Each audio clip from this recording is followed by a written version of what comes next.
life doesn't always go the way we plan or the way we hope. And there's a couple of people that I think shed some good light on how we can think about this. So let's check it out. When I was a kid, I used to watch Bob Ross on PBS. He's a painter and would do these majestic landscapes in no time, as if it was something he could do in his sleep. And he would never tell you that he made a mistake, because you would never know if he, quote unquote, made a mistake. Because if he put a brush stroke in the wrong place, he would just say, well, there's no mistakes, there's only happy accidents. This is where a tree's going to be now.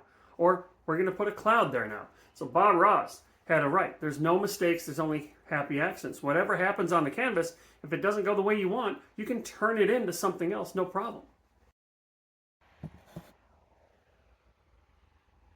Now, another person who had it together was Miles Davis. Miles Davis was famous for improvising.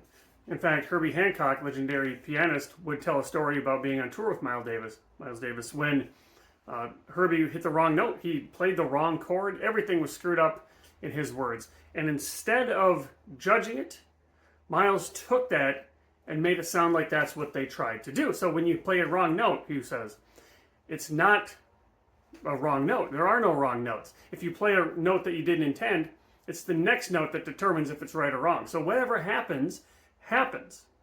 And you can turn that into something else. So the lesson that these two paint for ourselves and for our clients is that whatever happens, something happens on the canvas that we don't want, something happens with our instrument that we don't want, the next step isn't to wish that didn't happen, it's to move forward in a way that makes that look intentional. You can roll with it. This happens in client conversations. Maybe the client brings up something that you didn't think they were going to, or that you were unprepared for. Maybe you ask a question in the wrong way, or you ask a question that maybe you shouldn't have asked, but that's okay. Once it happens, it's the next question. It's the next statement.